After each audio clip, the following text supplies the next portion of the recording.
because as a wrestling fan myself, she is someone I know of through my like of wrestling history, but she isn't someone I'd imagine most fans would pull her name out of the air. I mean, from a Hollywood studio sense, it was probably, something that may have not gotten made for who knows how long because she's not well known. So it's much harder to get like a biopic about a not incredibly famous, figure off the ground. But I just fell in love with the book that Jim Ross originally told me about, and I read it, and I was just so touched and inspired and entertained. And I had never heard of her, and none of my friends who were also very, big wrestling fans and followers, no one really knew her story. And so I felt a very, kind of deep, you know, duty to the world and to just fans and to her and her legacy to try and figure out how to get it told. I just absolutely love her story, and I always tell people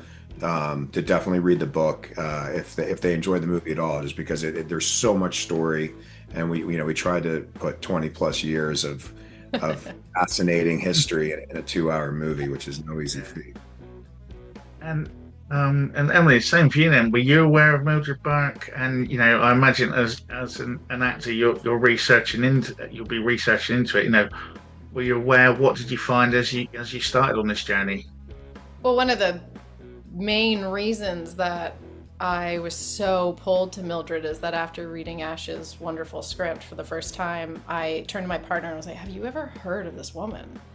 And neither of us had, and I thought it was a disservice to myself that I didn't know, and that more people like me weren't going to know who she was, and I was just so drawn to her, and I wanted to tell her story. And I immediately dove in, before I had even talked to Ash. I was full of deep Wikipedia, deep web, Reddit, anything that had anything on her life. I had the book on the way to me within like 20 minutes after closing the script.